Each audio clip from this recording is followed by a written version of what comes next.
Chapter 1,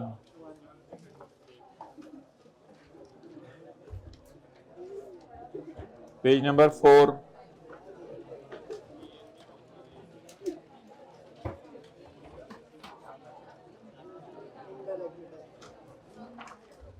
indirect taxes.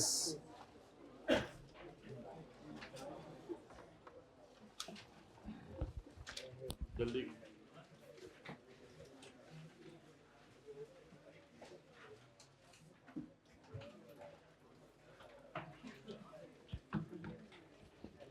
Indirect taxes are imposed. Direct tax और indirect tax में थोड़ा सा फर्क है। डायरेक्ट टैक्स उसी बंदे के ऊपर लगाया जाता है जो डायरेक्ट उसको देता है, और इनडायरेक्ट टैक्स जो है वो दुकानदार डायरेक्टली नहीं देता, कस्टमर पे बर्डन शिफ्ट कर देता है। इनडायरेक्ट टैक्स की मिसाल है सेल्स टैक्स, जो हमने आने वाले दिनों में शुरू करना है। तो अक्सर आपने देखा होगा दुकान पे आप चीज़ लेने जाएं तो 100 रुपये वाली चीज़ में सेल्स टैक्स डला होता है। सेल्स टैक्स डला होता है तो चीज़ 118 रुपये की मिलती है, उसमें 18 रुपये सेल्स टैक्स होता है। तो ये जो चीज़ आपको 118 रुपये की मिलती है, तो दुकानदार अपना 18 रुपये का बर्डन आप पर डाल देता है, अपना 18 रुपये का बर्डन आप पर डाल देता है। So that's why it is called as indirect tax. इसको कहा जाता है इनडायरेक्ट टैक्स, डायरेक्ट टैक्स नहीं, इनडायरेक्ट। यानी डायरेक्टली दुकानदार नहीं दे रहा, आपसे रिकवर करके हुकूमत को दे रहे हैं, इनडायरेक्टली दे रहे हैं। तो सेल्स टैक्स जब हम पढ़ेंगे तो ये बात सारी बात है तफसील से समझ भी आ जाएगी। लेकिन डायरेक्ट टैक्स वो होता है are levied directly on the income of individual and are paid directly to government by taxpayer। हुकूमत को डायरेक्टली देता है ये। Burden cannot be shifted to another person, burden किसी और पे शिफ्ट नहीं होता। अब कॉलेज वाले आपको ये नहीं कहते कि जल्दी हाइब्रिड में बैठो, कॉलेज वाले आपको ये नहीं कहते कि हाँ अपनी फीस दो, फीस में थोड़ा सा और टैक्स भी दे दो, हमने ज़रा हुकूमत को देना है। तो कॉलेज वाले आपसे नहीं, अपनी जेब से देते हैं। मतलब ये कि फीसें बढ़ा देते हैं ताकि टैक्स देना है, वो अलग बात है। लेकिन ये नहीं कॉलेज वाले कहते कि फीस के साथ इनकम टैक्स भी दो, हमने हुकूमत को देना है, फिर ही कॉलेज चलेगा। तो इसलिए इनकम टैक्स लोग खुद देते हैं, लेकिन सेल्स टैक्स का बर्डन किस पे शिफ्ट करते हैं? डायरेक्ट कस्टमर के ऊपर। Indirect taxes are imposed on the sale or consumption of goods and services. The indirect tax is transferred from दुकानदार to the customer। तो ये दुकानदार, दुकानदार या दुकानदार, दुकानदार कस्टमर को ये शिफ्ट कर देता है burden. Who pays the tax as a part of purchase price, जो फिर परचेज प्राइस का पार्ट बना के इस टैक्स को पे करते हैं। In case of sales tax, importer pays the tax to customer and then recovers it from the manufacturer, in turn recovers from the distributor who passes it on the wholesale, the wholesale then recover from retailer and ultimately the retailer recovers from customer। ये बात हम detail में पढ़ेंगे chapter number 23 में, इसके numericals करेंगे proper. Chapter number 20 में पढ़ लें, समझ आ गई ठीक है, नहीं भी कोई समझ आई कोई इतना बड़ा मसला नहीं। इसमें सेल्स टैक्स में इंपोर्टर टैक्स पे करता है कस्टम डिपार्टमेंट को। सबसे पहले इंपोर्टर किसको टैक्स पे करता है? इसके न्यूमेरिकल्स करेंगे हम। और फिर रिकवर किससे करता है? मैन्युफैक्चरर से। मैन्युफैक्चरर को वो चीजें बेचता होगा ना।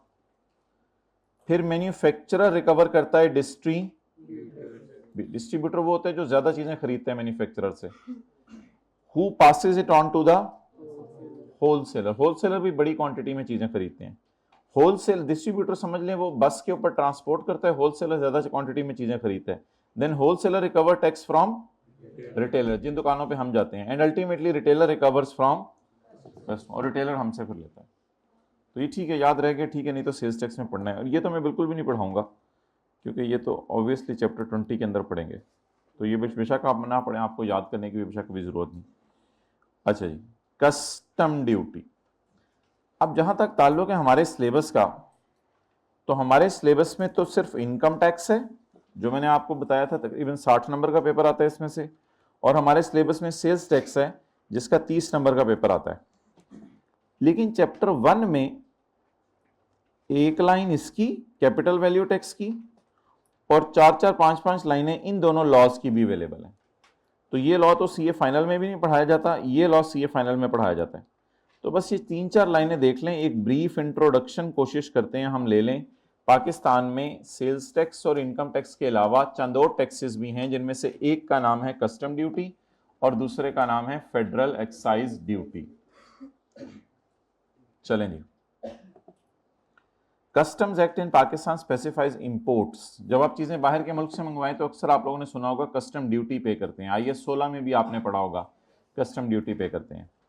एंड एक्सपोर्ट, और जब एक्सपोर्ट करें तब भी कोई ड्यूटी टैक्स पे करते हैं ऑन सर्टन गुड्स, सारी गुड्स पे नहीं ये होता। हुकूमत का अच्छा खासा रेवेन्यू इसी टैक्स से कलेक्ट हो जाता है। यानी हुकूमत अगर एक साल के अंदर 200 अरब रुपया कमाए तो 100 अरब रुपया 110 अरब रुपया इसी लॉ से कमा लेती है। इतना ज्यादा इससे टैक्स आता है हुकूमत को। पेज डिसाइड करवा लें जल्दी। अच्छा, the rate of custom duty is determined. Custom duty का रेट डिटरमिन होता है by social and economic factors. क्या मतलब है? मतलब यह है कि लग्जरी आइटम्स अगर आप बाहर के मुल्क से इंपोर्ट करें तो उन पे हाई टैक्स रेट होता है, और लेस एसेंशियल चीजें अगर आप इंपोर्ट करें, मिसाल के तौर पर डेकोरेशन पीस वगैरह, और ये तो हो सकता है कि डेकोरेशन पीस वगैरह इंपोर्ट करें या गाड़ियां इंपोर्ट करें तो टैक्स बहुत ज्यादा हो, लेकिन अगर खाने पीने की चीजें इंपोर्ट करें तो टैक्स शायद कम हो, क्योंकि वो एसेंशियल चीजें हैं। तो लेस एसेंशियल चीजें इंपोर्ट करेंगे तो ज्यादा टैक्स देना पड़ेगा, एसेंशियल चीजें इंपोर्ट करेंगे तो कम टैक्स देना पड़ेगा। द इंपोर्ट टैरिफ यानी import tax, import tax on plant and machinery is lower than that of consumer goods. Plant पे टैक्स रेट काफी कम है as compare to consumer goods. Plant के ऊपर टैक्स रेट काफी कम है as compare to consumer goods.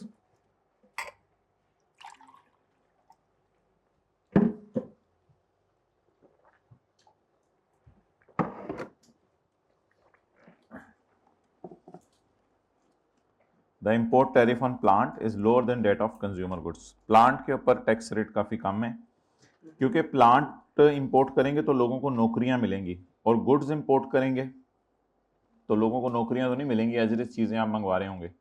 Consumer means जो मैं और आप हैं। तो अगर आप बनी बनाई चॉकलेट इंपोर्ट करेंगे तो टैक्स ज्यादा होगा, लेकिन आप प्लांट इंपोर्ट करेंगे जिससे चॉकलेट बनाएंगे तो टैक्स कम होगा। इसको कर दो भाई 18 पे। Federal excise duty. Federal excise duty कानून is charged at specified rate on goods produced. चीजें बनाने पे भी ये टैक्स देना पड़ता है, नंबर 1। नंबर 2, चीजें इंपोर्ट करने पे भी ये टैक्स देना पड़ता है। नंबर 3, सर्विसेज देने पे भी ये टैक्स देना पड़ता है। तो ये 2-3 मौके हैं जिन पे ये फेडरल एक्साइज ड्यूटी पे की जाती है। वो बुनियाद जिस पे ये टैक्स लगता है, कभी कभी वैल्यू होती है चीजों की, या रिटेल प्राइस भी जिसको कह सकते हैं, लेकिन कभी कभी वजन के ऊपर भी टैक्स लग जाता है, ज्यादा वजनी चीजों पे ज्यादा टैक्स। गुड्स की क्लासिफिकेशन कर दी गई है। मिसाल के तौर पे अगर आपने क्लोथ्स मंगवाने हैं, क्लोथ्स, तो हो सकता है उनको कोड असाइन कर दिया गया हो 100। तो अब आप 100 कोड के अंदर चीजें मंगवाएंगे। मिसाल के तौर पे 101 आप जो है वो क्लोथ्स के अंदर किसी एक क्लोथ के लिए नाम रख लें, शर्ट्स के लिए रख लें 102, किसी और के लिए रख लें 103, जैकेट के लिए रख लें। इसी तरह जो भी आपने जो है वो नाम रखने हैं उसके मुताबिक आप रख लें। और अगर जो है वो आपने मिसाल के तौर पे क्रॉकरी आइटम्स मंगवाने हैं तो उसके लिए हुकूमत ने कोड बना दिए हुए हैं 200 से। तो 201 नंबर मिसाल के तौर पे आपने बाउल मंगवा लिए, 202 नंबर आपने जो है वो कटलरी के अदर आइटम्स मंगवा लिए या प्लेट्स मंगवा ली। ये कोडिंग असाइन कर देगी ये चीज़ों को। तो इस कोड नंबर के तहत आपको टैक्स देना पड़ता है। Classification of goods is done. Goods को क्लासिफाई किया जा चुका है। Classification of goods is done as per harmonised commodity description and coding system. Commodity description, commodity description and coding system, and coding system harmonized तरतीब से। तो ये अजीब सा नाम याद करना पड़ेगा। Classification of goods is done as per harmonised commodity description and coding system, coding system and commodity description. Note करो।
Okay,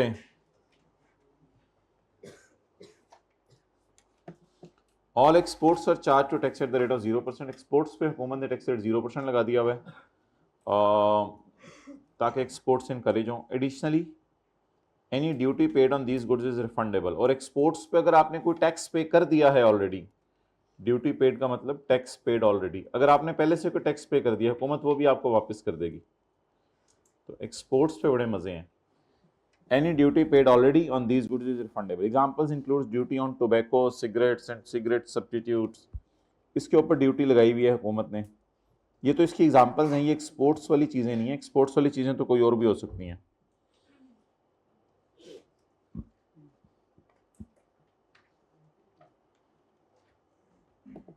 okay, history of tax laws in Pakistan. Pakistan में टैक्स लॉज की हिस्ट्री।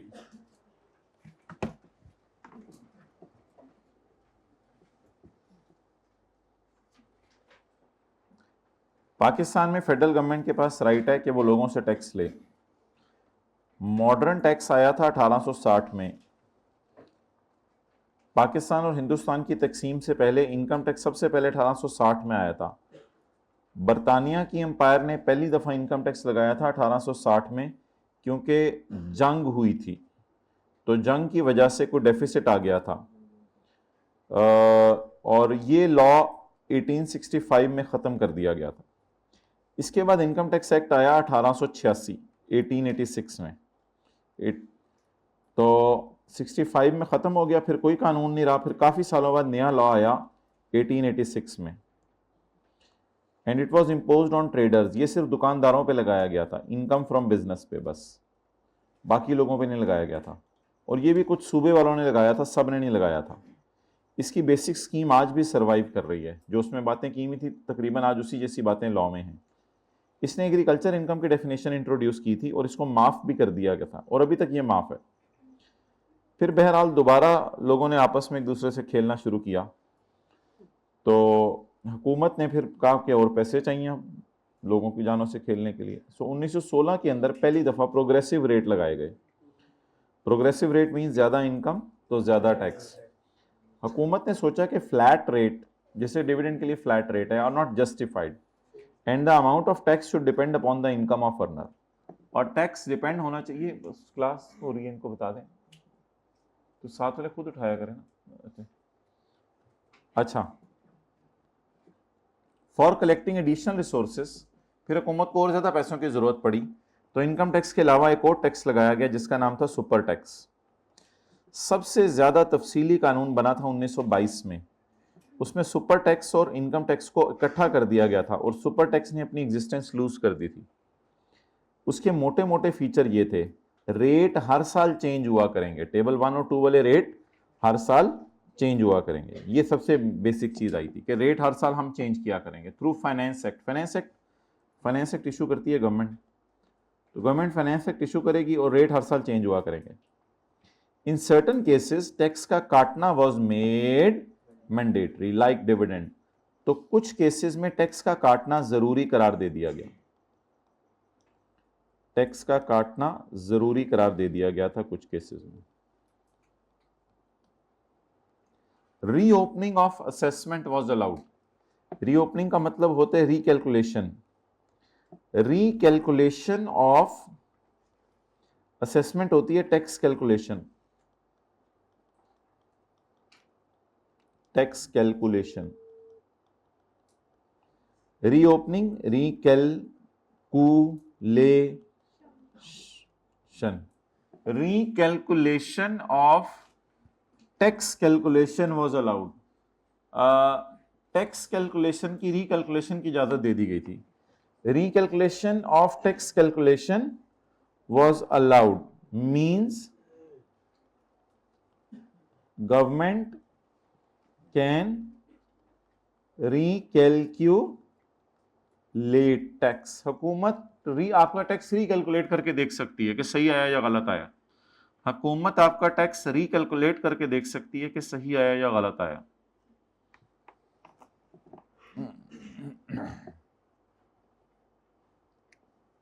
नेक्स्ट, टिल 1980 से एक साल पहले, तकरीबन till 1980, lot of amendments took place in this law. इस वजह से बहुत मुश्किल हो गया। नीचे ये लिखा हुआ है कि जब हुकूमत आज़ाद हुई तो हुकूमत ने इस कानून को छोटे बच्चे की तरह अडॉप्ट कर लिया। Keeping in view the difficulties, government ने नया लॉ बनाया 1979 में। भाई ये ज़रा तस्वीर खींच दो, ये लाइन नीचे क्यों जा रही है? अच्छा, हुकूमत ने नया लॉ बनाया 1979 में। तो this law was amended through number of finance acts and after 23 साल of its existence a new law was promulgated, income tax ordinance 2001। इसके बाद एक नया लॉ बन गया 2001। अल्हम्दुलिल्लाह the fundamental change introduced was introduction of regime of universal self assessment scheme.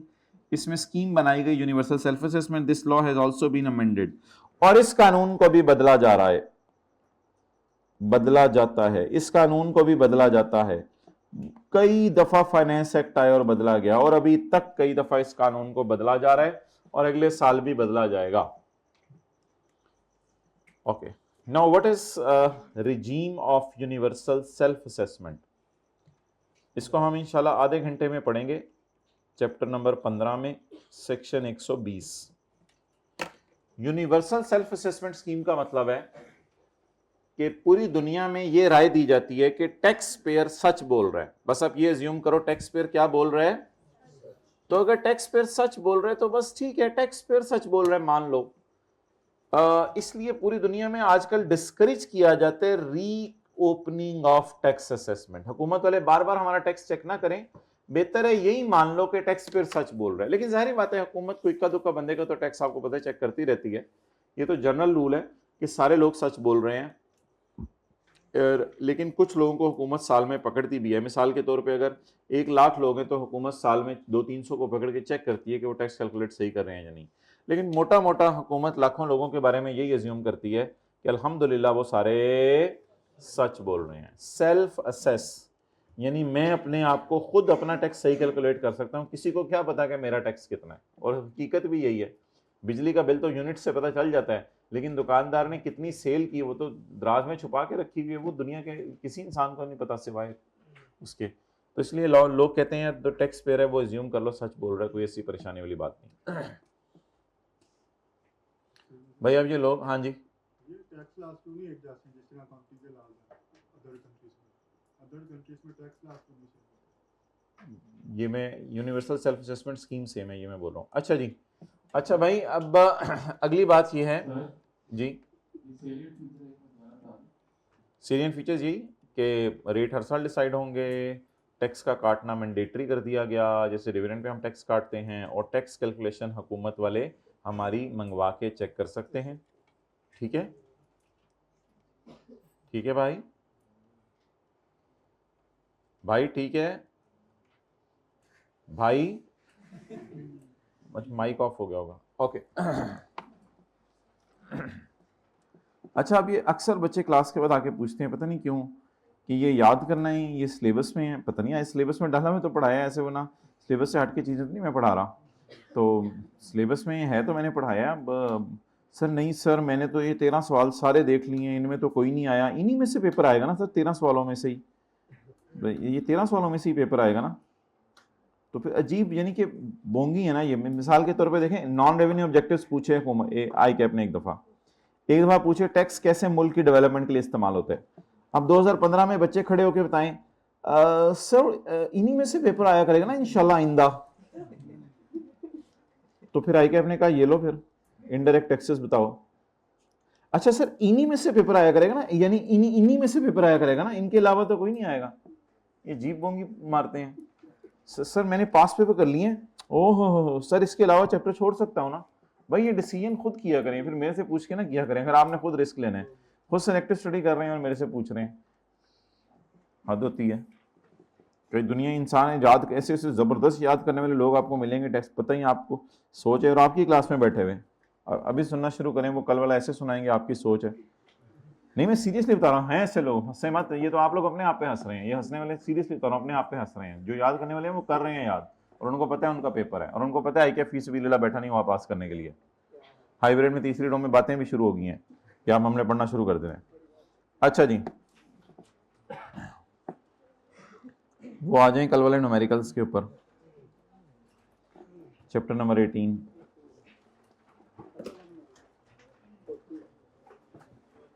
कुछ तो ऐसे दीवाने भी बैठे हुए जिनको पता ही नहीं कल हुआ क्या है, उनकी तो हम बात ही नहीं कर रहे। Question number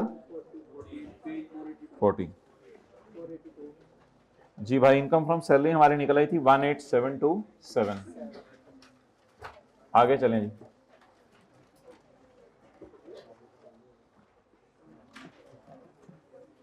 during the year, इस साल, ठीक है, जिन्होंने नहीं अटेंड किया हुआ कल वाला लेक्चर, ये बातें तो समझ आ जाएंगी अगली।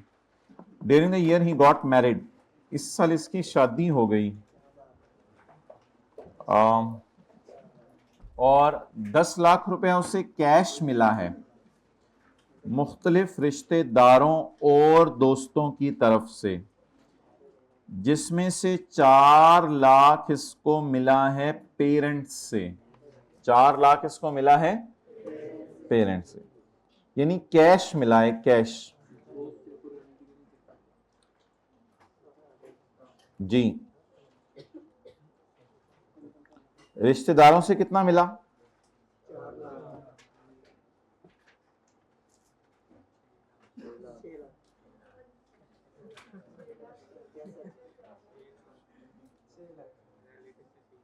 रिश्तेदारों से कितना मिला?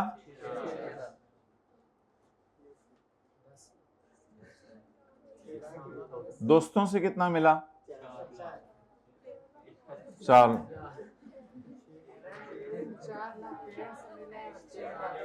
कोई एक बंदा जिसको सही पता चल गया वो हाथ खड़ा करके बता दे बस। हाँ जी, जी, ये इन्होंने हाथ पहले खड़ा किया।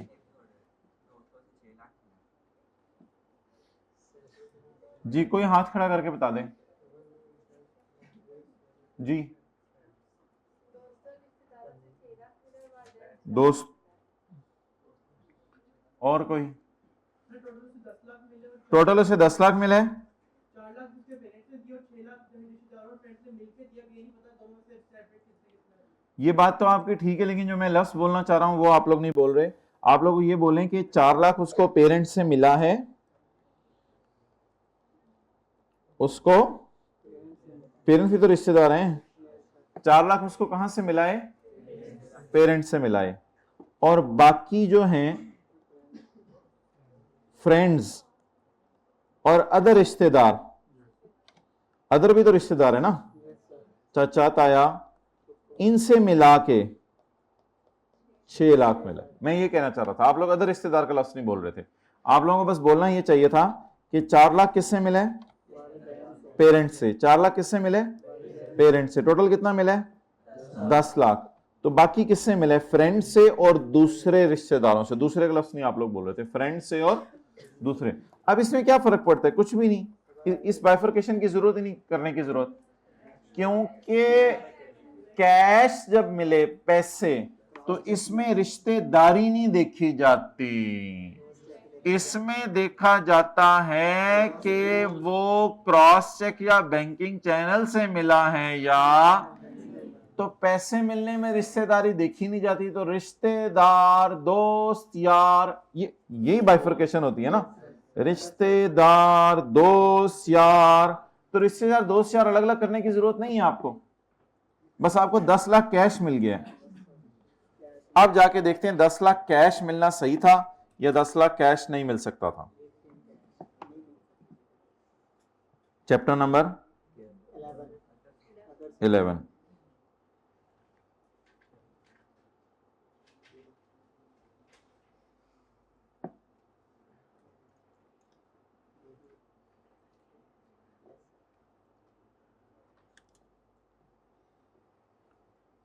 सवाल ने बताया नहीं हुआ कि रिश्तेदारों और दोस्त यारों के पास एनटीएन है या नहीं। तो अगर इनके पास एनटीएन था तो इनको क्रॉस चेक से देना चाहिए था, और कई रिश्तेदारों के पास होगा भी एनटीएन। और अगर इसमें एनटीएन नहीं था तो क्रॉस चेक या बैंकिंग चैनल से देना चाहिए था। उल्टा हो गया, अगर इनके पास एनटीएन नहीं था तो क्रॉस चेक से देना चाहिए था, और अगर एनटीएन था तो क्रॉस चेक या एनी अदर बैंकिंग चैनल से देना चाहिए था। लेकिन इन्होंने किससे दे दिया? तो कैश में देना तो इन्हें नहीं, केस जुर्म है। इसको डाल दें इनकम फ्रॉम अदर सोर्स में। Working number 2।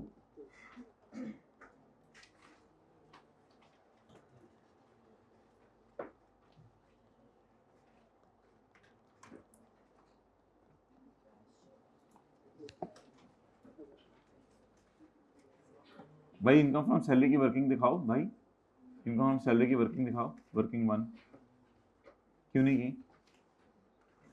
कल क्या करते रहे पूरा दिन? अच्छा जी आगे चलें। हाइब्रिड में आखिरी रो में समझ आ रही है या कोई सवाल पूछना है? समझा रहे हैं, अच्छा ठीक है। आगे चलें। इन एडिशन इसके अलावा उसके मॉम डैड ने उसको पूरी की पूरी गाड़ी दे दी। एम्प्लॉयर ने एम्प्लॉय को गाड़ी दे दी, एम्प्लॉयर ने एम्प्लॉय को गाड़ी दे दी, मॉम डैड ने गाड़ी दे दी, वर्थ ₹5 मिलियन। तो गाड़ी कैश है या चीजी है? चीजी है। गिफ्ट इन, तो गिफ्ट इन काइंड किससे मिला? रिलेटिव से। तो रिलेटिव नॉट टैक्सेबल।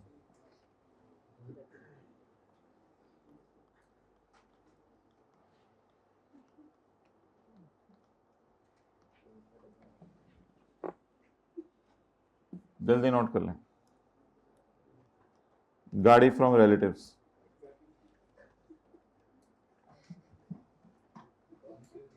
आगे चलें।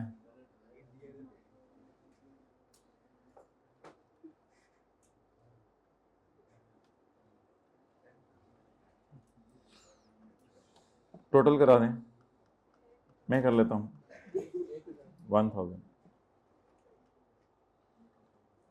अच्छा जी सवाल का फेस बनाएं जी। ये 1872 क्या है? और 1000 बंदे का नाम मिस्टर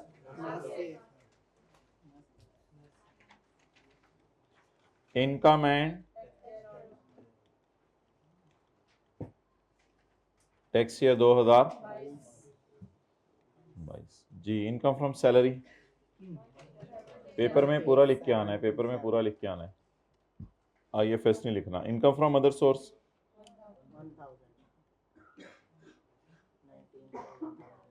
टोटल इनकम 19। अब कोई ज़कात और एजुकेशन एक्सपेंसेस ऑफ चिल्ड्रन हैं तो इसके साथ स्लैश लिख लें, टैक्सेबल इनकम। टैक्सेबल इनकम भी यही है। अब इसके ऊपर लगाएं 75%।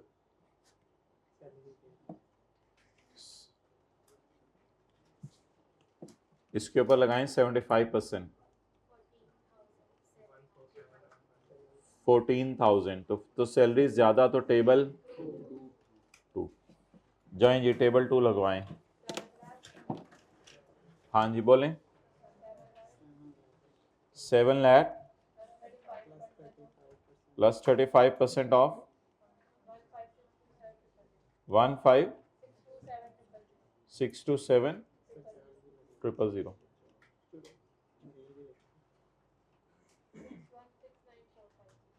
जी।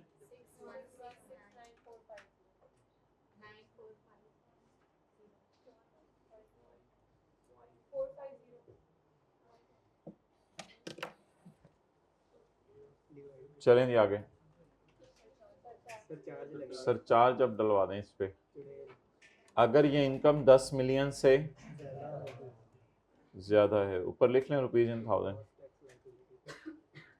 देखें जो लोग जाके टेबल नहीं देख रहे चैप्टर 4, तो इसमें उन लोगों का कसूर है या हमारा कसूर है? हमारा कसूर है कि हम उनको बिठा के भी समझा नहीं पा रहे। उन लोगों का कसूर नहीं है, वो तो बेचारे भोले हैं, उनको तो पता नहीं चलता चीज़ों का। पे नंबर 43, पे नंबर 43 पे 7 लाख जमा 35% ऑफ अमाउंट एक्सीडिंग 41 लाख, तो ये हमने इनका टैक्स निकाला है। लेकिन जिस बंदे की साल की इनकम 10 मिलियन से ज़्यादा है उसके सर पे क्या लगाना है? चार्ज। ऐड सर पे चार्ज 6169 इंटू 10%, 617 6786।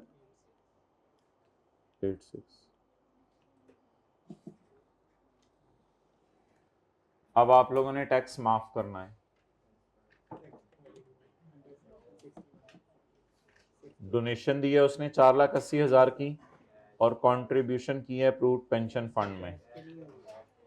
तो during the year he paid a cash donation of 4,80,000 to a non profit organization listed in 13th schedule.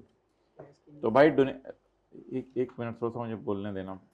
मैं जब आप लोगों को कहूँ फिर आप बोला करें ना, फिर साथ वाले को। अच्छा, चैप्टर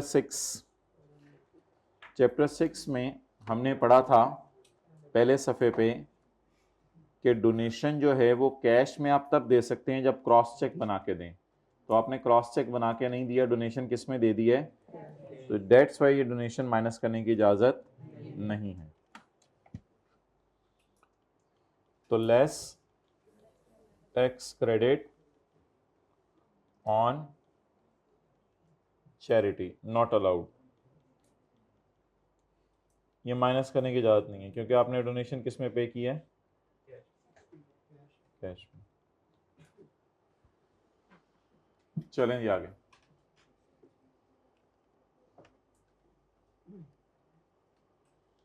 ड्यूरिंग द ईयर, इस साल नासिर ने कंट्रीब्यूट किए 47 lakh to an approved pension fund. तो अप्रूव्ड पेंशन फंड में अगर आप अपनी पेंशन के लिए पैसे जमा करवा दें तो प्रीमियम या 20% of taxable income,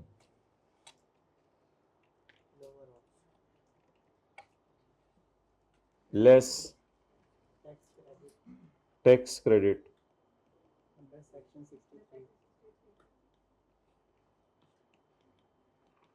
A over B into C, where A is नजर आ रहा है 6786 and B is 19,727. C is lower off.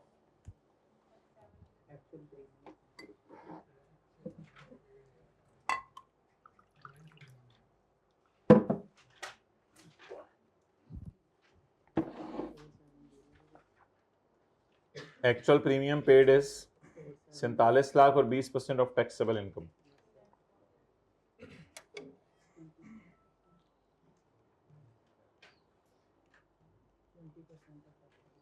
Ji 20% of 19,727 4 what is lower जी, हाँ जी,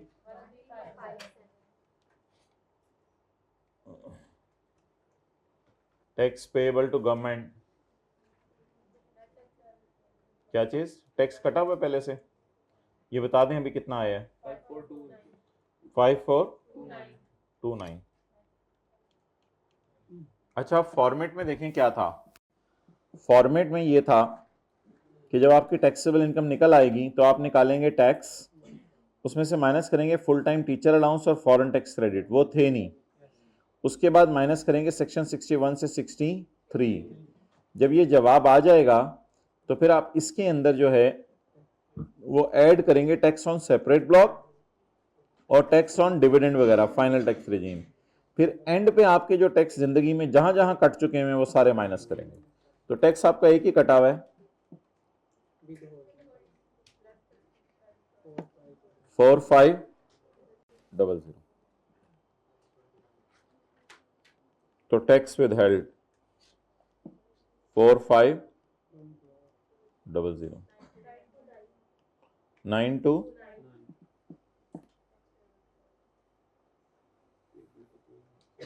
टैक्स पेएबल टू गवर्नमेंट।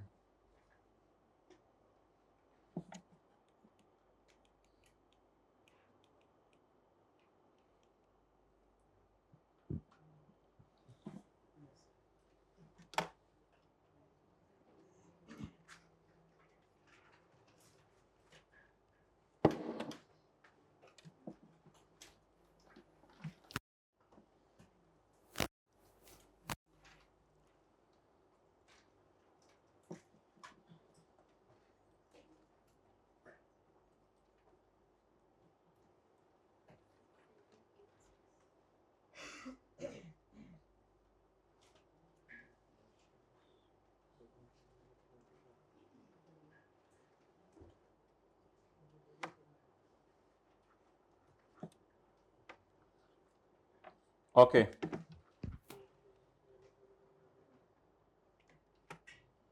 वापस आ जाएं डिविडेंड पे।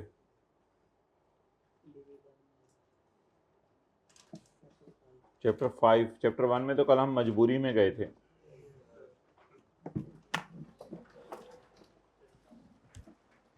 ये हाईवे में चौथी रो में उठा दें, इतनी सी देर भी किसी को आराम ना करने दिया करें भाई। आराम करने के मैं क्या आपको कहता हूँ अभी चैप्टर 4 निकालें, उसके बाद मैं निकाल लिया फिर मैं अब आप कहेंगे ठीक है हम तो चेंज करा रहे हैं टीचर, तो पेज नंबर जो है तो लेकिन हम स्टूडेंट नहीं चेंज करा सकते ना, हम क्या करें, आप लोग खुद सीरियस हों। पेज 68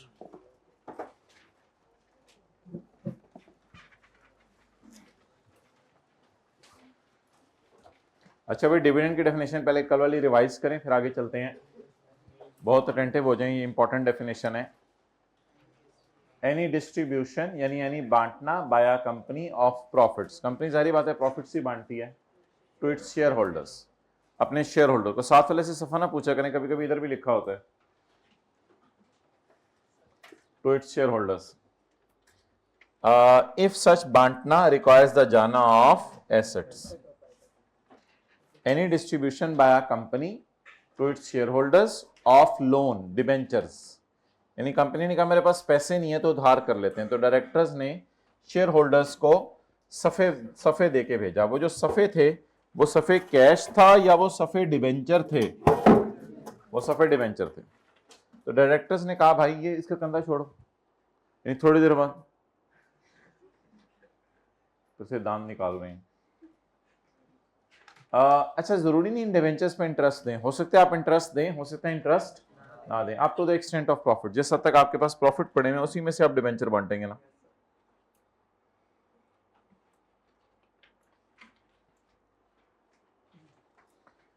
एक कंपनी बंद हो रही थी, कंपनी के पास बंद होते हुए कैपिटल अकाउंट में सरमाया पड़ा था 100 मिलियन और कंपनी के पास प्रॉफिट्स अकाउंट में सरमाया पड़ा था 30 मिलियन। तो कंपनी बंद हुई तो लिक्विडेशन के वक्त कंपनी ने एंट्री की capital debit, accumulated profit debit, cash credit. तो ये 30 जो आपने बांटा है शेयर होल्डर्स को, that is called as dividend, that 30 is called as dividend. Next point number C, any बांटना, किसने बांटा, कंपनी ने। किसको बांटा, शेयर होल्डर को। कब बांटा, लिक्विडेशन पे। किस हद तक, जिस हद तक उसके पास क्या पड़े हुए थे, अकम्युलेटेड प्रॉफिट्स। और इसी तरह नहीं बांटना by company to shareholders on the reduction of capital, यानी कंपनी ने अपना कैपिटल रिड्यूस किया है। कैपिटल रिड्यूस करने का क्या मतलब है, एक कंपनी के पास कैपिटल अकाउंट में पड़े हुए थे 100 और प्रॉफिट्स अकाउंट में पड़े हुए थे 30, तो कंपनी ने उधर से 50 बांट दिया, इधर से 15 बांट दिया, तो 15 अब शेयर होल्डर्स के हाथों में क्या बन जाएगा, डिविडेंड नहीं डिविडेंड। अच्छा अब जी ये कंपनी है that is called as a private company. Private company वो नहीं जो इनकम टैक्स ऑर्डिनेंस ने डिफाइन की है, क्योंकि जो private company income tax ordinance ने डिफाइन की है ये वो प्राइवेट कंपनी होती है जो पब्लिक अनलिस्टेड हो, वो भी प्राइवेट होती है और प्राइवेट भी प्राइवेट होती है। तो हमारा इनकम टैक्स ऑर्डिनेंस तो पब्लिक लिस्टेड कंपनी को तो प्राइवेट नहीं कहता, लेकिन पब्लिक अनलिस्टेड कंपनी को भी प्राइवेट कहते हैं, अनलेस कि उसके फेडरल गवर्नमेंट ने शेयर खरीदे हो, फिर वो और बात है। तो हमारा लॉ तो पब्लिक अनलिस्टेड कंपनी को भी प्राइवेट कह देता है और हमारा लॉ प्राइवेट को तो प्राइवेट ही कहता है। लेकिन जो कंपनी ऑर्डिनेंस है, कंपनी एक्ट 2017 है,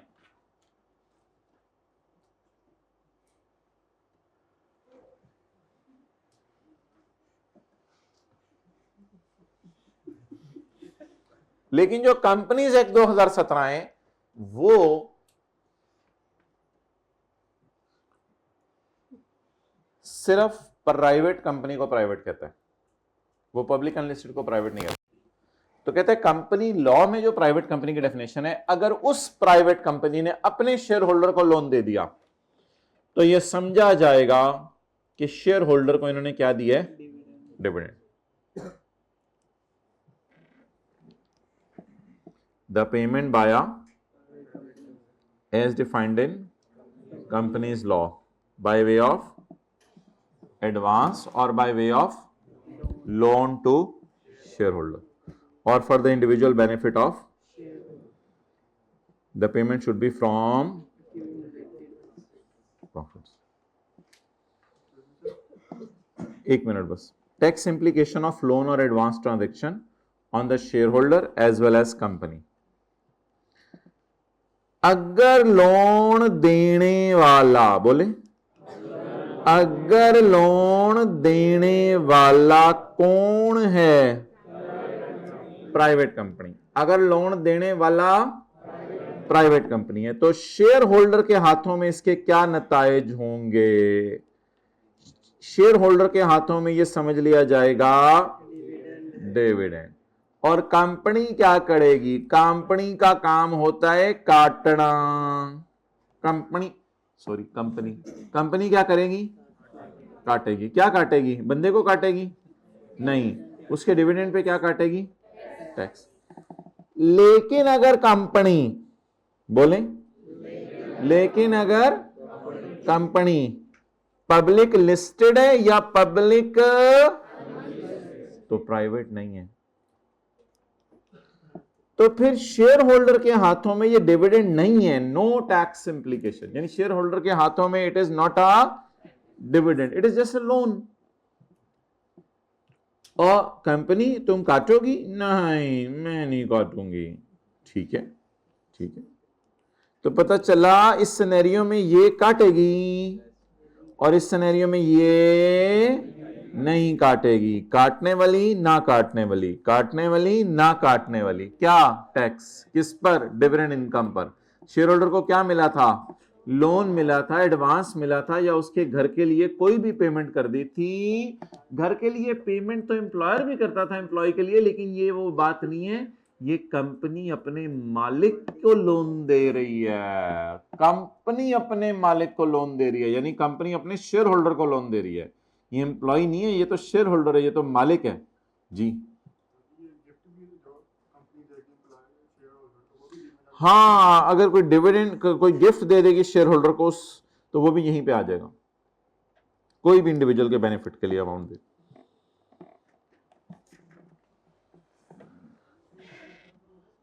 हाँ जी,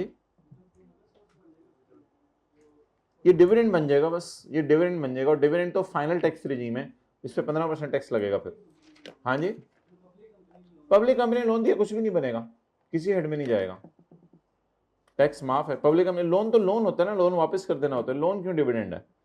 लेकिन प्राइवेट कंपनी के केस में डिविडेंड बना रहा है वो। नहीं, वो तो हमने कह दिया था कल कि जब शेयर होल्डर लोन वापस करेगा तो हुकूमत टैक्स उसको रिफंड कर देगी। वो तो पहले बात होगी। ओके, अच्छा जी, अगली बात जी, बड़ी इंपॉर्टेंट बात है अगली, गौर से सुनिएगा।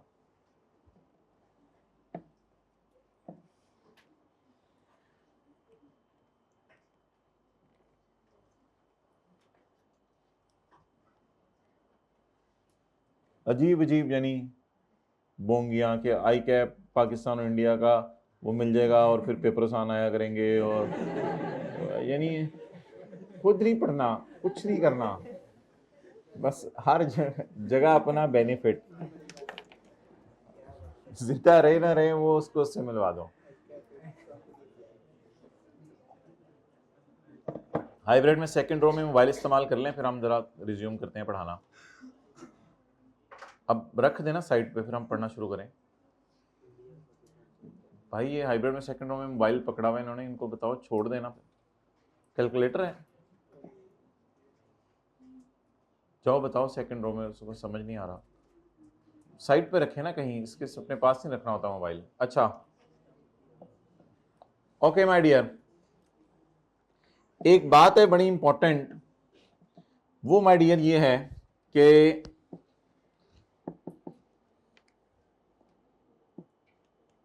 हेड ऑफिस है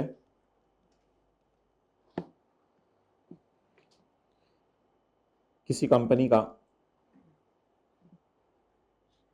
फॉरेन कंट्री में,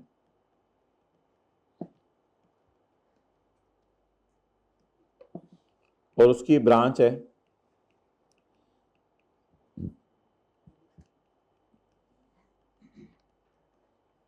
पाकिस्तान में। इस हेड ऑफिस की ब्रांच कहां है? पाकिस्तान में। अच्छा, पहले एक बात याद रखिएगा कि कंपनीज पर डबल टैक्सेशन लगती है, और ये है तो है, इसका हल कोई नहीं है। कंपनीज पे डबल टैक्सेशन लगती है। कंपनीज पे ऐसे डबल टैक्सेशन होती है कि मिसाल के तौर पे पीटीसीएल एक कंपनी है और इसके शेयर होल्डर्स हैं। अब होगा ये कि पीटीसीएल ने अगर 100 रुपया प्रॉफिट कमाया तो कंपनीज के लिए टैक्स रेट समझ लें पाकिस्तान में 29% है। फॉर द टाइम बिंग समझ लें 29%, 30% है, जितना भी है। तो कंपनीज के लिए टैक्स रेट 29% है। तो ये टैक्स पे कर देगा 29। अब हमारी मर्जी है कि जो 71 बचा है वो शेयर होल्डर्स को सारा बांटें या थोड़ा सा बांटें। तो शेयर होल्डर्स के लिए हमने डिविडेंड अनाउंस किया 71 का। अब इस 71 पे दोबारा टैक्स लगेगा 71 इंटू 15%। तो यानी अगर कंपनी 100 कमाती है तो 100 कमा के शेयर होल्डर्स के हाथों में बहुत कम जाता है।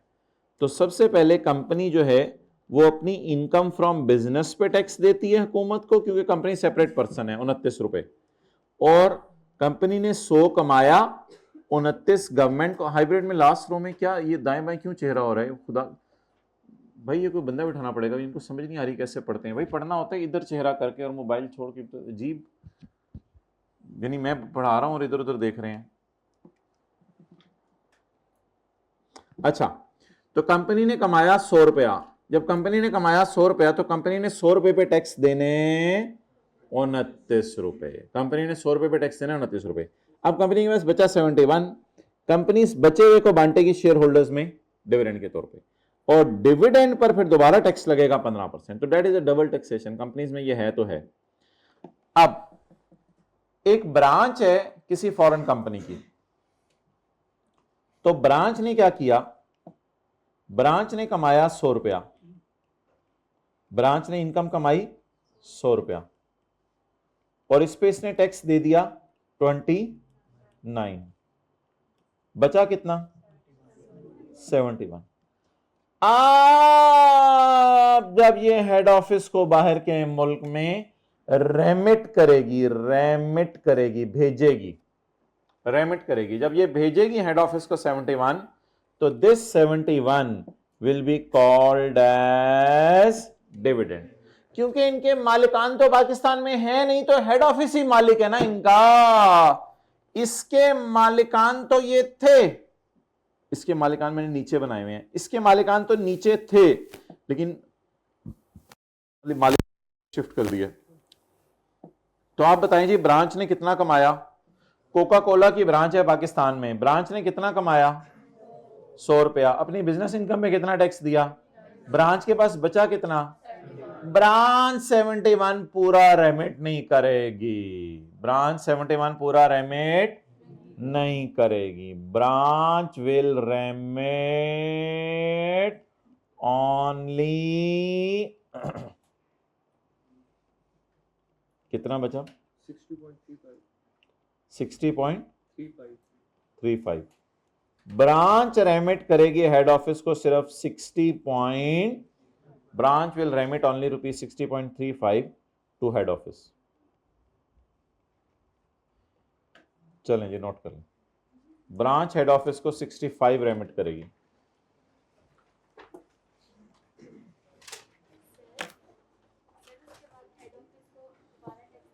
नहीं, बस हेड ऑफिस को बाहर के मुल्क में टैक्सेस का मुझे नहीं पता, वो बाहर के मुल्क के रूल्स आई डोंट नो क्या है।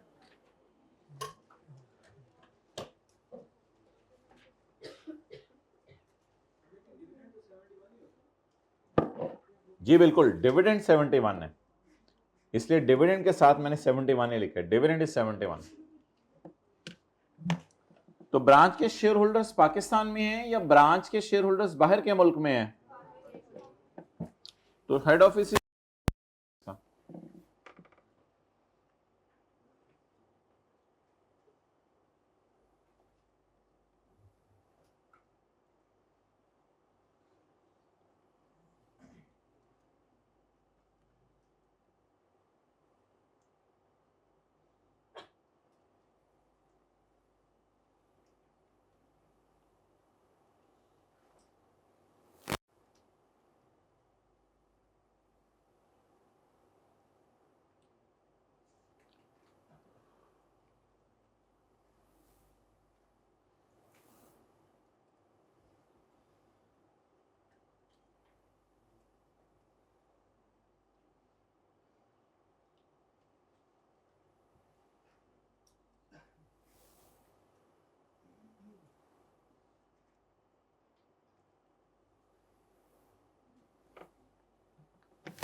ओके,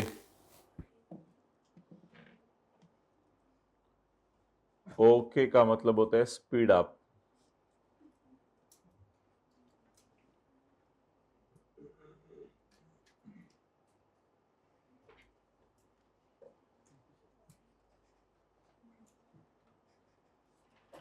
आराम से 10-11 बजे तो जाके हम उठे थे कल, हाथ खड़ा करें। अस्तगफिरुल्लाह अस्तगफिरुल्लाह अस्तगफिरुल्लाह, हाइब्रिड अस्तगफिरुल्लाह। इसमें फखर की बात नहीं होती, इसमें से थोड़ा डरते डरते हाथ खड़ा करना होता है।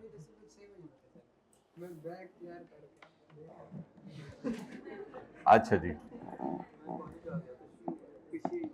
आप कॉलेज आए थे और कौन कौन आया था?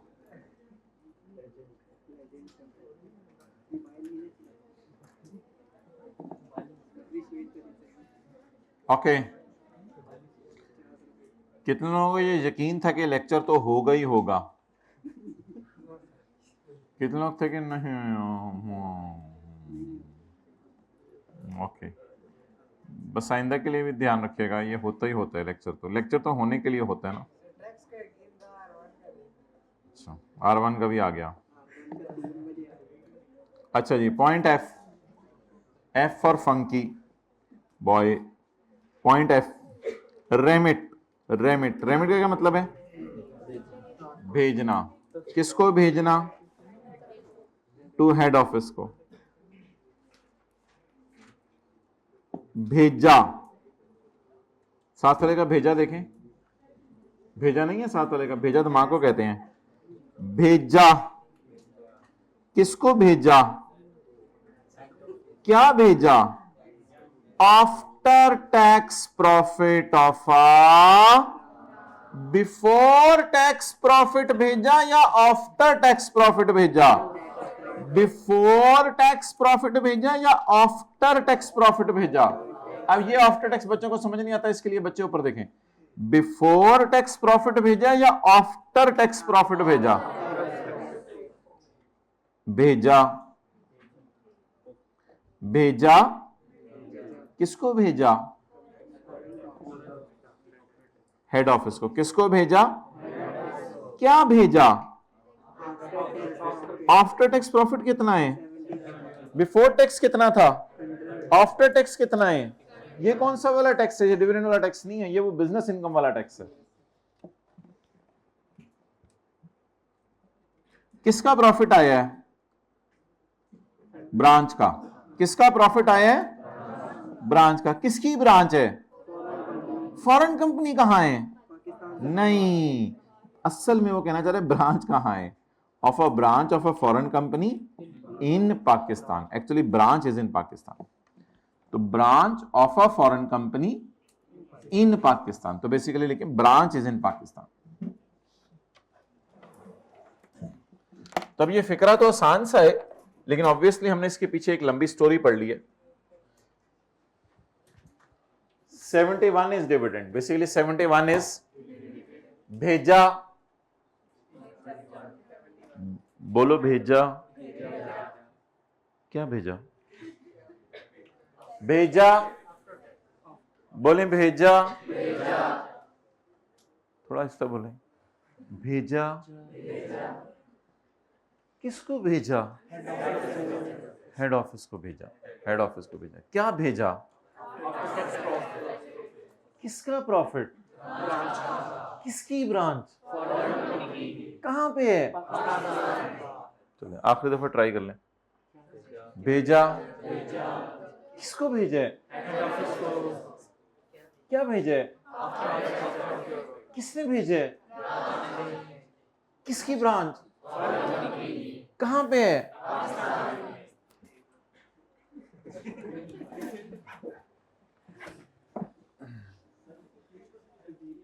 हाँ जी, क्या चीज? बाहर जो भेजा है मैं उसकी बात नहीं कर रहा। Remit of after tax profit, वो रेमिट करने लगा था 71 का नाम हमने डिविडेंड रख दिया। वो रेमिट करने लगा था 71, जैसे ही रेमिट करने लगा 71 का नाम हमने डिविडेंड रख दिया, तो अब रेमिटेंस नेट होके जाएगी, पूरी नहीं जाएगी। तो रेमिट करने कितना लगा था? 71, लेकिन ऑब्वियसली रेमिट फिर पूरा नहीं होगा।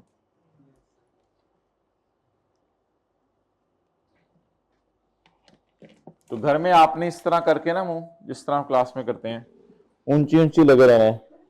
भेजा, किसको भेजा, इस तरह लगे रहना है, नहीं आगे बोलना नहीं, जवाब दिल देगा। किसको भेजा, क्या भेजा, किसने भेजा, अम्मी किसने भेजा,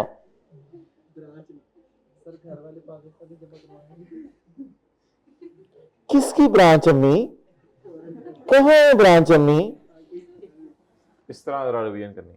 ओके, चलें आगे। Following payments will not be considered as dividend. Following payments dividend नहीं होंगी। बोलें पॉइंट नंबर 4, भेजा,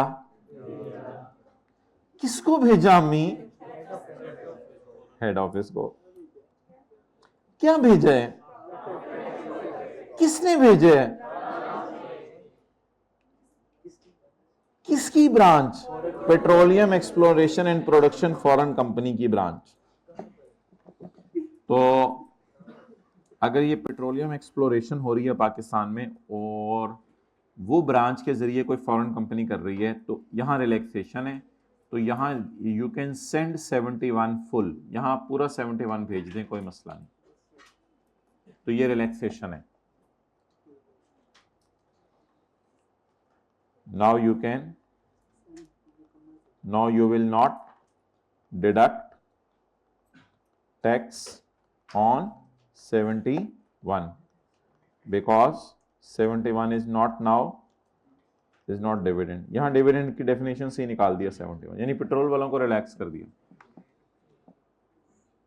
पीतल वाले को, तांबे वाले को परेशान रखा, पेट्रोल वाले को रिलैक्स कर दिया।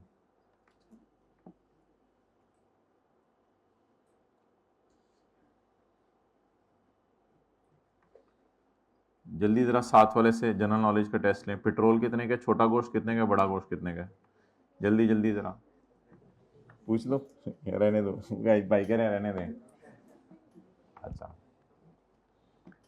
अच्छा वैसे कुछ होते हैं दायमे वाले, उनको तो ये भी नहीं पता तो छोटा गोश्त किसे कहते हैं, बड़ा गोश्त किसे कहते हैं। छोटा गोश्त मुर्गी का समझते हैं, होते हैं ऐसे भी लोग। और कुछ लोग इतने सादा होते हैं, उनसे पूछो क्या खाएंगे, कहते हैं छोटे लोग हैं, छोटा गोश्त खाएंगे। अच्छा जी, पॉइंट नंबर 2 और 3, पॉइंट नंबर 2 और 3, ये जो पॉइंट नंबर 2 और 3 है, that is for point number E. ये पॉइंट नंबर ई की एक्सेप्शंस हैं, बल्कि ई की रिलैक्सेशन समझ लें। पॉइंट नंबर ई क्या कहता है, पहले मुझे ये मोबाइल की, वो तो मोबाइल इस्तेमाल हो रहा है, एनीथिंग यार, हम लोगों को क्लास लेनी, चलो यार बंद करो, क्लास लेने के असूल आज हम बात कर। अच्छा मुझे ये बताएं कि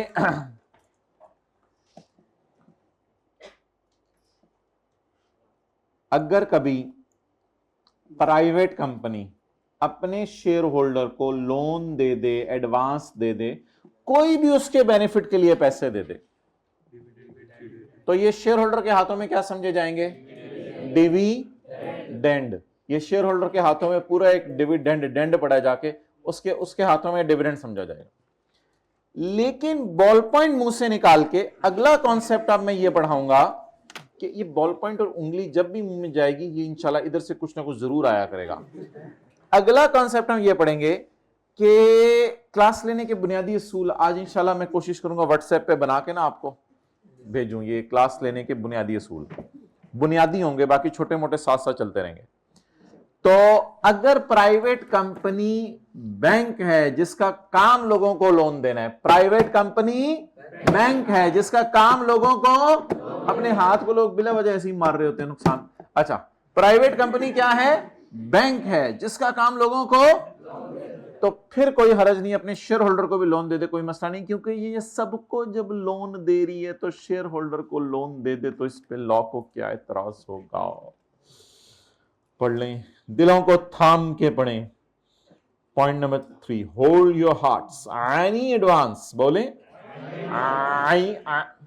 any advance, any loan by by by by company. किसने दिया लोन अम्मी, किसने दिया लोन? अम्मी कंपनी क्या करती है अम्मी?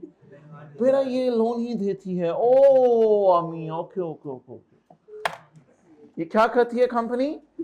लोन ही देती रहती है। अब अगर ये सारे लोगों को लोन दे रही है, तो अगर हमारा शेयर होल्डर टिंकू लोन लेने आ गया, तो फिर उसके हाथों में ये डिविडेंड नहीं है। तो छोटा सा लिख लें, अगर प्राइवेट कंपनी का काम ही लोगों को लोन देना है, अगर प्राइवेट कंपनी का काम ही लोगों को लोन देना है, तो शेयर होल्डर को भी लोन दे दे तो ये डिविडेंड इनकम नहीं होगी। तो शेयर होल्डर को भी लोन दे दे तो ये डिविडेंड इनकम नहीं होगी।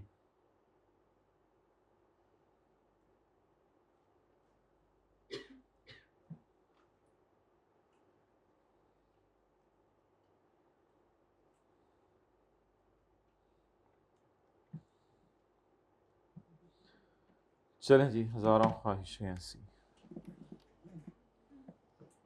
पॉइंट नंबर 3,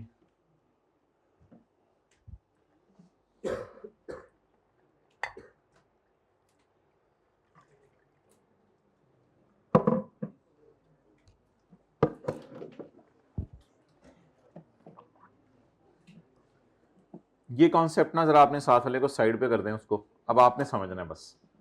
प्यार मोहब्बत से ना हल्की सी कोनी उसको टच किया करें, ये ज़्यादा जज्बाती ना, उसको ज़रा साइड पे कर दें। और अब आपने समझना है बस, ये सिर्फ एक्सक्लूसिवली हम आपके लिए लाए हैं। ये सबसे इंपॉर्टेंट पॉइंट है समझने के एतबार से।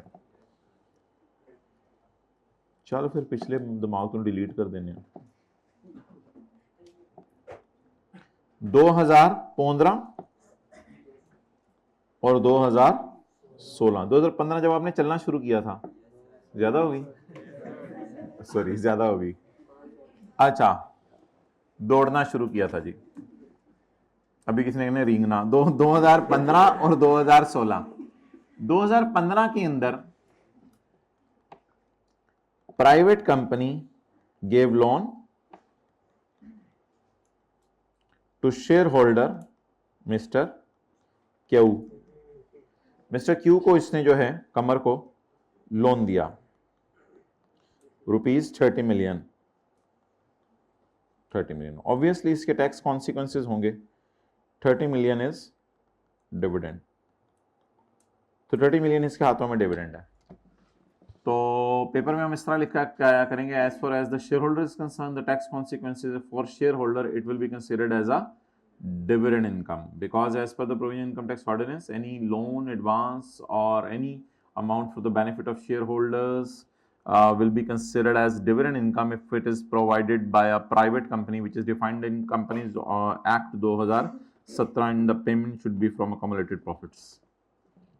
ये लिख के आया करेंगे। और that's why this is a dividend income। ये shareholder के हाथों में क्या समझ आएगी, dividend income। and as far as the company is concerned, the company will cut, तो कंपनी इसकी डिविडेंड इनकम पे टैक्स काटेगी। अच्छा, 2016 के अंदर कंपनी अनाउंस्ड डिविडेंड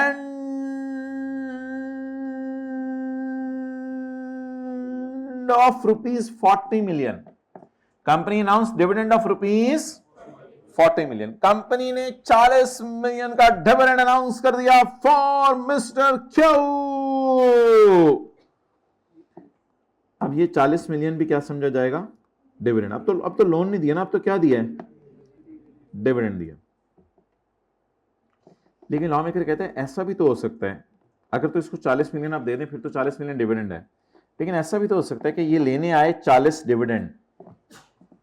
तो आगे आप हाथ खड़ा करके आप बता दें मैंने क्या कहना है। ये लेने आया 40 डिविडेंड, हाथ खड़ा करके बताना होता है, हाथ खड़ा करके बताना होता है। जी बोलें, जी बताएं, पूरी बात बताएं।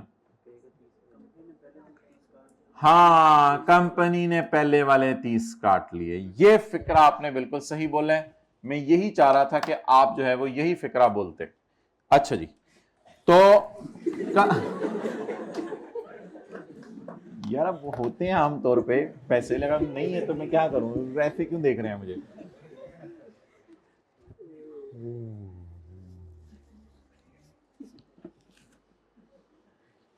देख के वापस नहीं करने, अपने पास रख।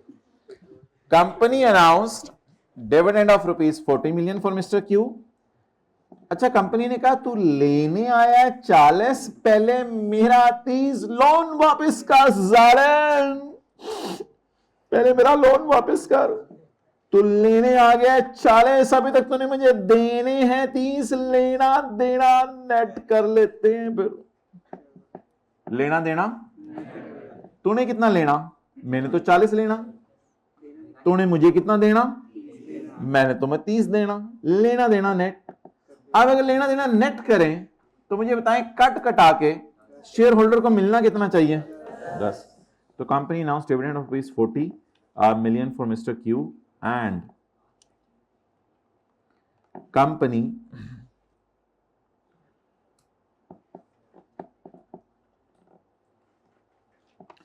लफ्ज हम अभी लिखेंगे, सेट ऑफ कर लिया। कंपनी ने क्या कर लिया, set of. Company announced dividend of ₹40 million for Mr. Q and company adjusted, set off, company adjusted ₹30 receivable, 30 का receivable adjust कर लिया and paid only, बोले ₹10 million। अब तो फिर डिविडेंड में पूरा ना डालें 40, ये तो ज्यादती हो जाएगी। असल में 30 पिछले साल आप जा चुके। अब देखें लोन का लेना देना नेट हो गया। अब लोन पहले आपने दिया था पिछले साल और इस साल लोन वापस ले लिया। हाँ देखिए, पिछले साल लोन आपने दिया था 30 का और इस साल जब आपने उसको पेमेंट काट के दे दी तो लोन तो वापस हो गया। अब लोन तो खत्म हो गया तो डिविडेंड आपने टोटल उसको एक्चुअली अब 40 ही दिए। 40 में से समझिए 30 पिछले साल इनकम में चला गया था और 10 को इस साल इनकम में ले जाएं। यानी किसको ना लेके जाएं, 30 को। 40 में से किसको ले जाएं, 10 को, और किसको ना लेके जाएं, नोट कर लो।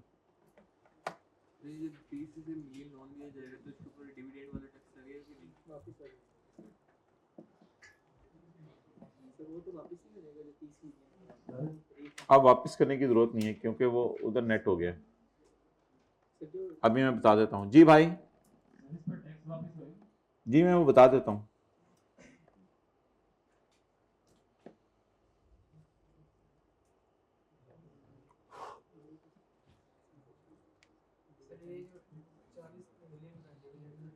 पहले आप जरा नोट कर लेना, फिर सवाल लेता हूं सबके, हमें क्या जल्दी है।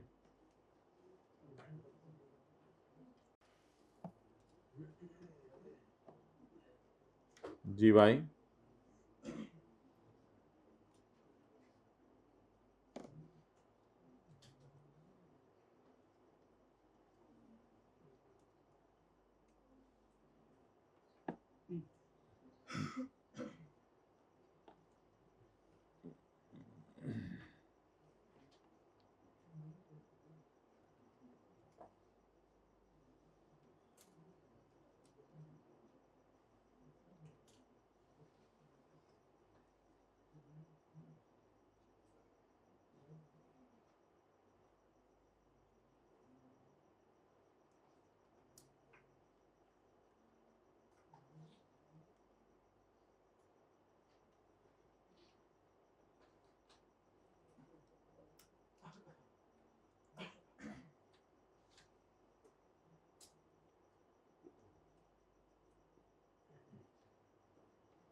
ओके।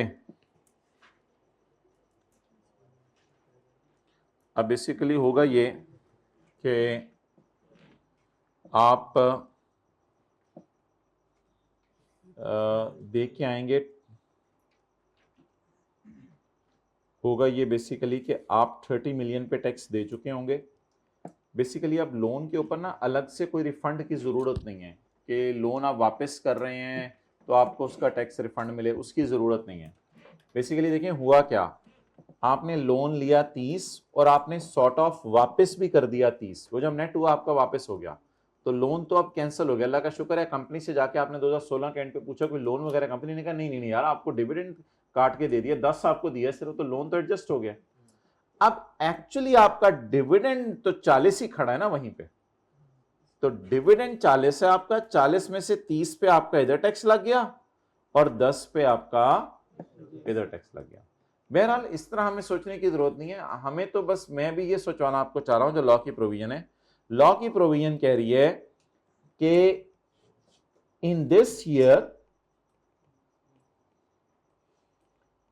30 इज नॉट डिविडेंड, क्योंकि हम डेफिनेशन पढ़ रहे हैं डिविडेंड जो चीजें नहीं है उनकी, तो असल में भी लॉ की प्रोविजन में लिखा होगा जितना सेट ऑफ हो गया वो डिविडेंड नहीं है, तो फिर डिविडेंड बच कितना गया, सिर्फ 10।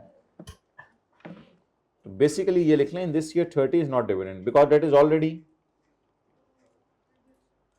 लेकिन एक खतरे की बात हो सकती थी, वो मैंने आपसे पहले की है, वो ये थी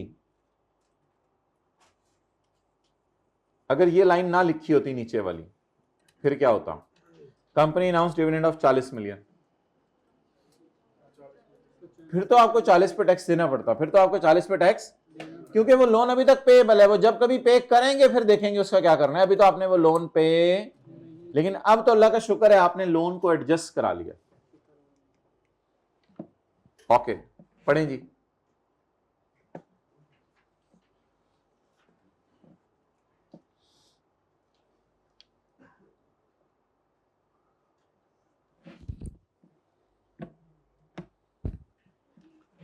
बस ये को परसों तक हमने बिजनेस का चैप्टर शुरू कर देना है, तो फिर आप लोगों ने ज़रा ज़्यादा अटेंशन से। अच्छा भाई,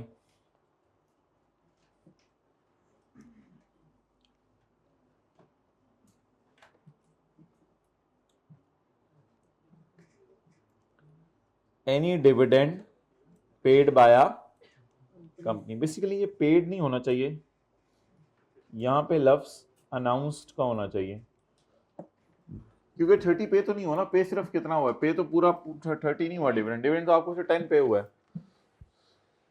any dividend announced bye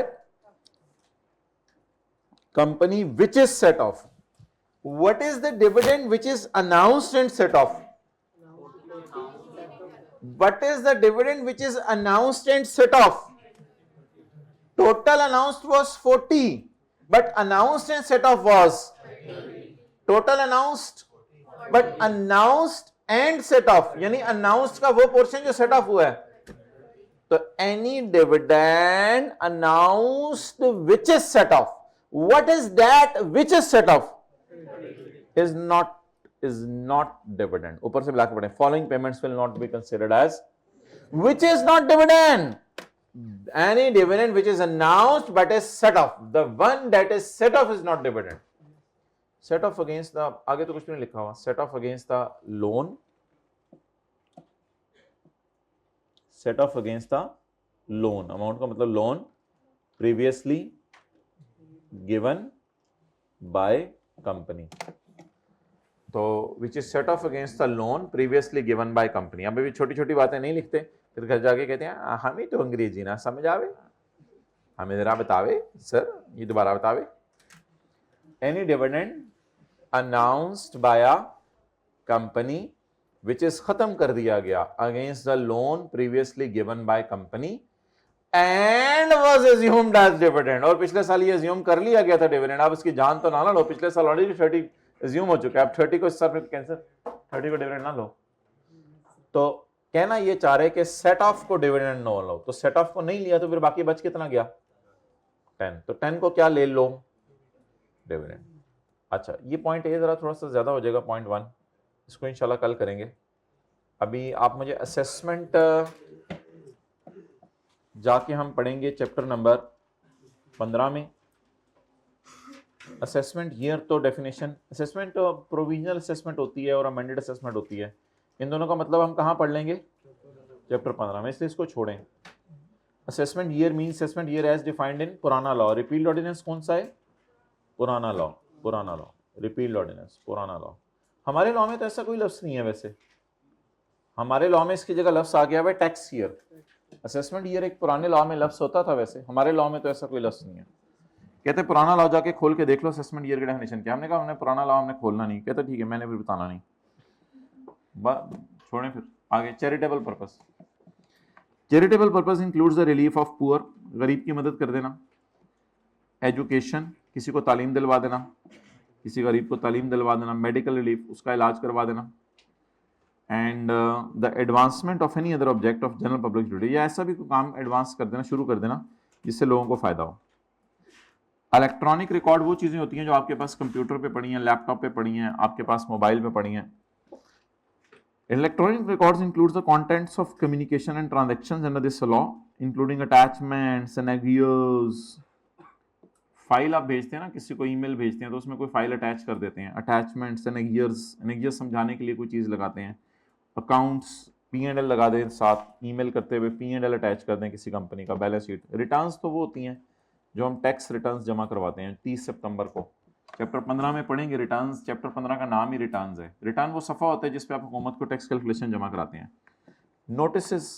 notices are issued by FBR, notices तो FBR इशू करता है। And any other associated information, या कोई भी associated information created, sent, forwarded, downloaded, आगे का लिखा हुआ है यार, ये रीड बोला एक दो लोगों ने, इनको जरा क्लास के बाद लेके आए, उनको पता भी चल रहा है थर्ड फॉर्म चल रही है। क्रिएटेड, सेंट, फॉरवर्डेड, डाउनलोडेड, अब उसे क्या आप बोलने की जरूरत नहीं, रेड तो नहीं मेहरबानी, और प्रिंटेड बाय वन और सेवरल इलेक्ट्रॉनिक रिसोर्सेज। तो आपको पता है मोबाइल, कंप्यूटर, कोई भी चीज हो, laptop.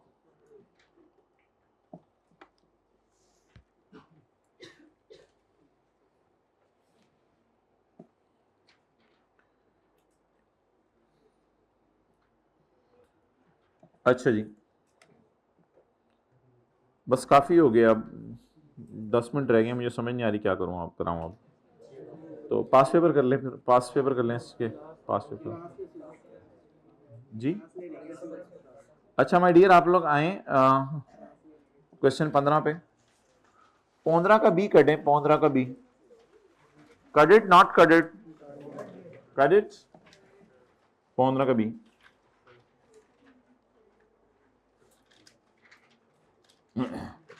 Certain types of payments by a private company to its shareholders can be treated as dividend. Oh, nice. Under the income tax ordinance. State the conditions necessary for application of this rule. इस rule के लिए क्या conditions necessary हैं और उनकी exceptions भी बतानी है। इस रूल के लिए क्या कंडीशंस हैं? मेरे ख्याल से कंडीशंस तो इस रूल के लिए ये हैं कि वो प्राइवेट कंपनी वो वाली होनी चाहिए जो कंपनी लॉ में डिफाइंड है, हमारे लॉ वाली नहीं। एक ये कंडीशन है, और दूसरी कंडीशन ये थी कि ये पेमेंट होनी चाहिए अकामुलेटेड प्रॉफिट्स में से। ये पेमेंट होनी चाहिए अकामुलेटेड, ओहो वो लफ्स रह गया, आप कल ही कराऊंगा, मुझे याद रहेगा, वेदर कैपिटलाइज्ड और नॉट, वो लफ्स रह गया, उस वक्त आपको बताना चाहिए था। तो चलें छोड़ें। तो दो शर्तें बताएं जी, ये इस बेनिफिट को, बेनिफिट तो नहीं है मादरत, ये तो उल्टा टैक्स देना पड़ा है। तो दो शर्तें बताएं इस कंडीशन के लगने के लिए। नंबर 1, कंपनीज एक्ट के मुताबिक वो कंपनी हो, और दूसरी शर्त payment should be from accumulated profits. State the conditions necessary for application of this rule. ये दो कंडीशंस मैंने आपको बता दी हैं। And the exceptions to this rule. किधर है, कौन सा चैप्टर है ये?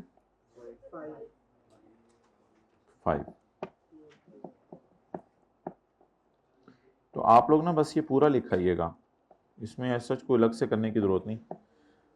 आप कहिएगा if a payment is made by a private company as defined in company law by way of advance और लोन टू शेयर होल्डर और for individual benefit of shareholder, it will be considered as dividend भी लिखाइएगा, क्योंकि ये dividend का लफ्ज़ ऊपर लिखा है ना डेफिनेशन में, तो it will be considered as dividend.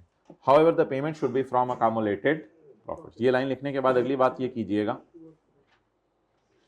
कि however following are the exceptions means following will not be considered as dividend.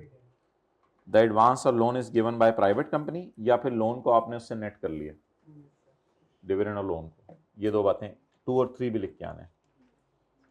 तो बेसिकली यहाँ पर आप पॉइंट ई लिख के आएंगे और एक्सेप्शंस में पॉइंट 2 और 3 ये लिख के आएंगे। Discuss the difference between a private and public company, बस डिफरेंस देना है उसमें, क्या अब दोनों की डेफिनेशन ही लिख के आनी है और क्या करना है। अच्छा जी, इंडस्ट्रियल अंडरटेकिंग की डेफिनेशन ये हमने पढ़ ली थी। क्वेश्चन नंबर 14, ये जरा अटेंटिव हो जाए सारे। क्वेश्चन नंबर 14, ऑन 25 अगस्त 2008 को officer of inland revenue has issued a notice to Rahat Foods Private Limited to deposit withholding tax of 19,50,000 कि तुम 19,50,000 का टैक्स जमा करवाओ in respect of loan amounting to 13 million given to Nadeem a shareholder by company by treating the amount of loan as dividend. यहां तक उर्दू में मतलब बता दें जी। सर जो उसने लोन लिया है उसको एज अ कंसीडर करें डिविडेंड और उसके ऊपर टैक्स जो है ना विद होल्ड करके जमा करें, विद होल्डिंग टैक्स। जी बिल्कुल सही बताया। कंपनी को हमने ये कहा है कि हमने सुना है कि आप प्राइवेट कंपनी है। कंपनी ने कहा हाँ, का सुनने में आ रहा है आप लोग अपने शेयर होल्डर्स को लोन दे रहे हो। कंपनी ने कहा हाँ। मैंने कहा प्राइवेट कंपनी होते हुए अपने शेयर होल्डर को लोन दे रहे हो। कंपनी ने कहा हाँ। प्राइवेट कंपनी होते हुए शेयर होल्डर को लोन दे रहे हो। कंपनी ने कहा हाँ। तो शेयर होल्डर के लिए वो क्या बना था? कंपनी ने कहा डिविडेंड काटा था। रशीद पानी लेके आई जरा। जी एफबीआर पूछें, काटा था?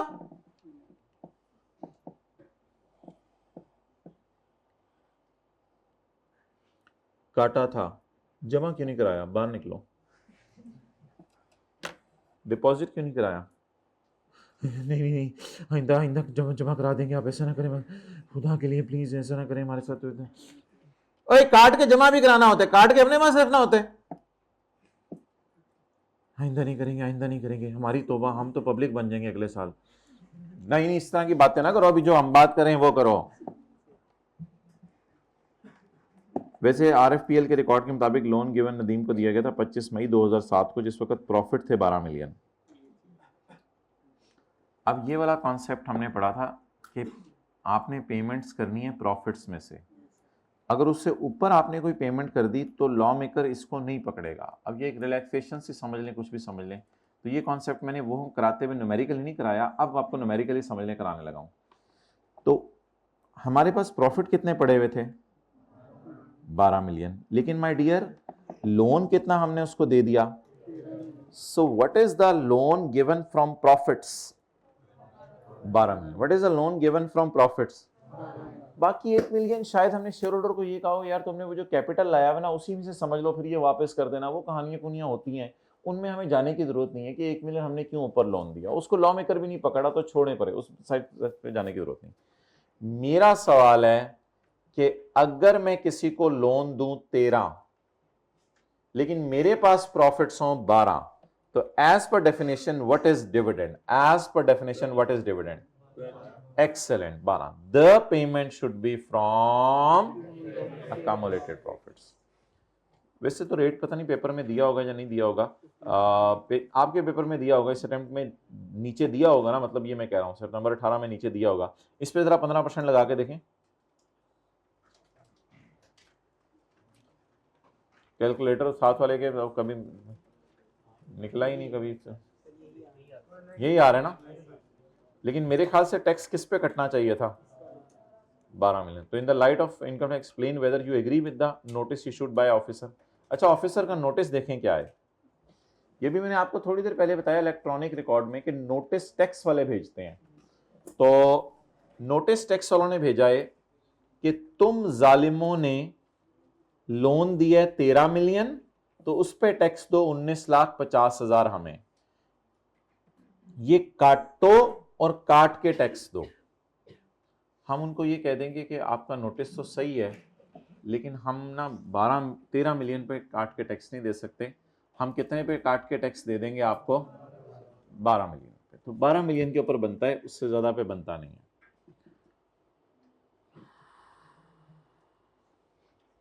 पहले तो आप वो प्रोविजन लिखाइएगा ना, dividend includes payment by a private company as defined in companies ordinance by way of advance और loan to shareholder fund, the payment should be from accumulated profits.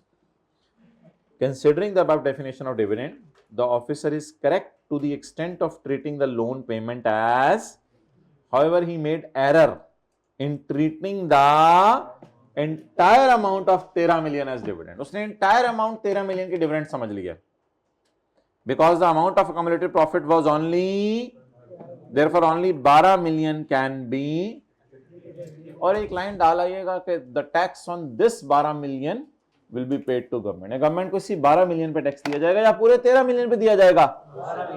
12 million पे। जाएं साथ वाले को लेके, कहां लेके जाएंगे आज?